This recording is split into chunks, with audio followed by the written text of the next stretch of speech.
lower your humility in front of him. Why?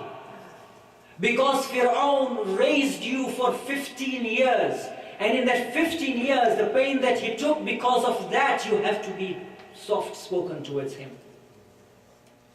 Fir'aun, the enemy of Allah, doesn't mean you have to agree with him. But when Prophet Musa was ordained to talk to him, it was out of humility only. Don't raise your voice. The immense respect. Even Prophet Ibrahim, when he told his uncle who raised him, "Ya Abata," what did he tell his uncle? "I invite you to the path of Islam." And his uncle said, "What? Are you teaching me something that our forefathers have taught us for so many years? Be quiet or I will kill you." What did he reply? "Peace be upon you. Salam to you. And I will go my way." Khalas. He was not rude. He was not insolent. Despite the fact that his uncle who raised him was a polytheist. Did not believe in Allah. I gave you the example of Prophet Yusuf. Because Prophet Yusuf did not come out from the horse, what happened? The angel came down and said, "Open your palm," and the light came out. Prophet Yusuf asked, "What is this light?" And he replied and he said, "Because you did not get off from the horse to pay respects to your father, the light of prophethood has come out from your palms." He was a prophet.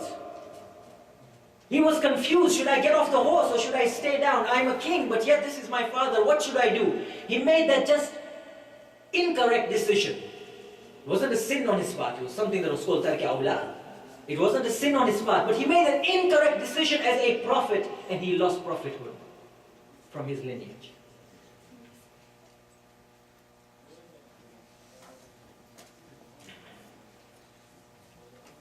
Imam Sadiq Salamullah alayhi says in Al-Kafi, volume 2, page 158, someone asked him, "Ya Imam, Ya Ibn Rasulullah, which of the deeds are amongst the best deeds?" And he replies and he says, being punctual about praying. The first deed that is amongst the best is to ensure that your salat is on time. But number 2, being kind to your parents.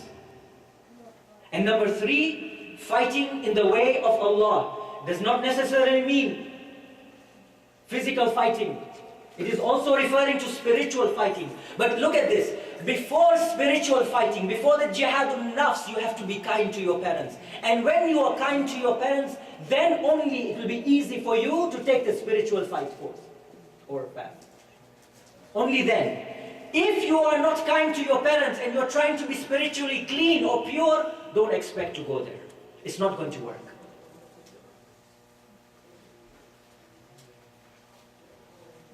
A man by the name of Zacharias, he was the son of Abraham during the time of Imam Ja'far as-Sadiq, and he was a Christian.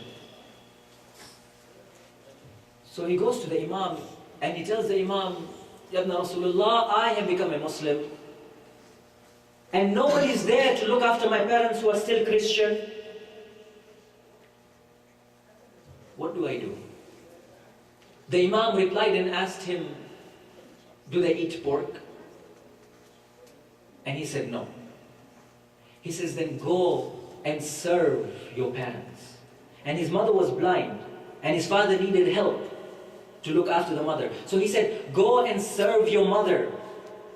Feed her, look after her, and bathe her where necessary." So he says, "Okay." He goes back home. He starts looking after his mother. And his mother, who is blind, day after day is seeing the kindness that the son is giving to her. And then she says, "How come you are so kind? What is it?" He says, "My mother, I'm following the path of the Prophet. I had gone to see a leader, Ja'far as-Sadiq Salamullah alayhi, and he told me I should do these acts. And I become a Muslim." And she says, "Is he a prophet?" And he replies, "No, he's not a prophet, but he's a descendant of the Prophet." And she replies and she says, "Because whatever you're doing to me, only a prophet can say to do these things. To look after me in this manner, only a prophet, and your religion is better than mine, and I'm asking you to make me come towards your religion. That day when she told her son, I want to follow your religion, what do? He says, this is the salat that we pray. So she prayed with him, Zuhr and Asr. She prayed with him, Maghrib and Isha.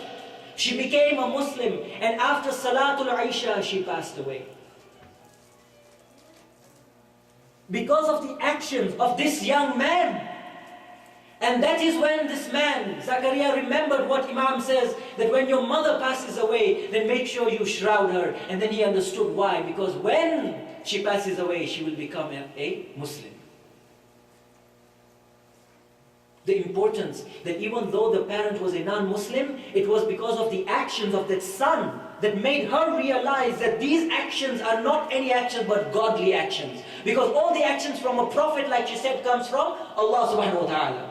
So therefore, whatever we are told to do in Islam to our parents as ordained by Allah is something that is godly, that clears our path towards Him. Respect to our parents. Shaykh Suduq, it is quoted again from our sixth Imam, Salamullah alayhi, that if a person wants his last moments to be easy, if a person is dying, sometimes it is very difficult. When this angel of death comes to take the soul out, sometimes if you have all the sins, what happens is, the angel of death will take the soul out from your nose. And it is one of the most painful moments for a believer to die, when the soul is coming out. Imam Ja'far as-Sadiq says that if you want your last moments to be easy, then make sure you respect your parents and be kind to them. There was one man who was on his deathbed. The Prophet Muhammad was called, and this young man is dying. Can you please come? Because he's going through some terrible time.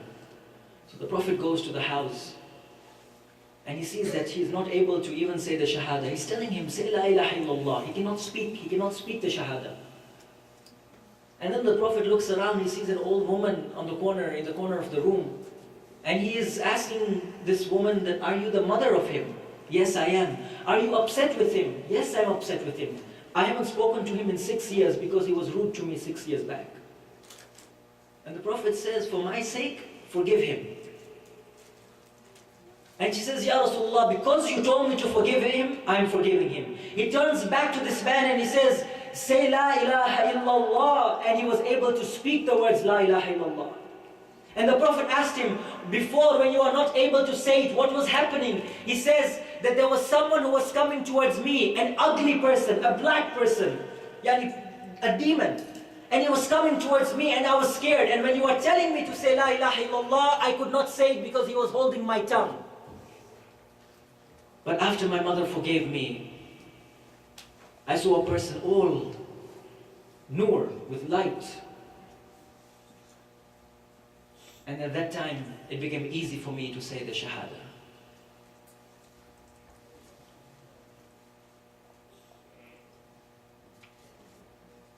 It is said to the point that if you are reciting a mustahab salat that is mustahab, if your mother calls you and you are praying that salat, then it is better that you break that prayers and go listen to what your mother has to say. Because mustahab is mustahab, but obeying your parents is wajib. It is better to do a wajib act than to say your mustahab prayers.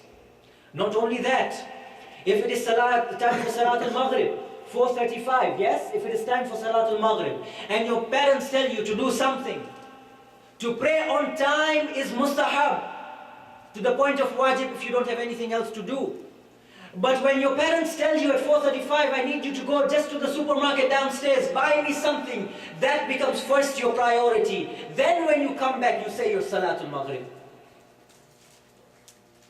Because obeying the parents is wajib, saying the salat on time is mustahab. Now there are certain conditions that we have to understand. How do we become good parents? For all those who are not yet parents, who are young, 11, 10, 9, 8, 7 and above and beyond? How do we become good parents? First and foremost, make sure that you are kind to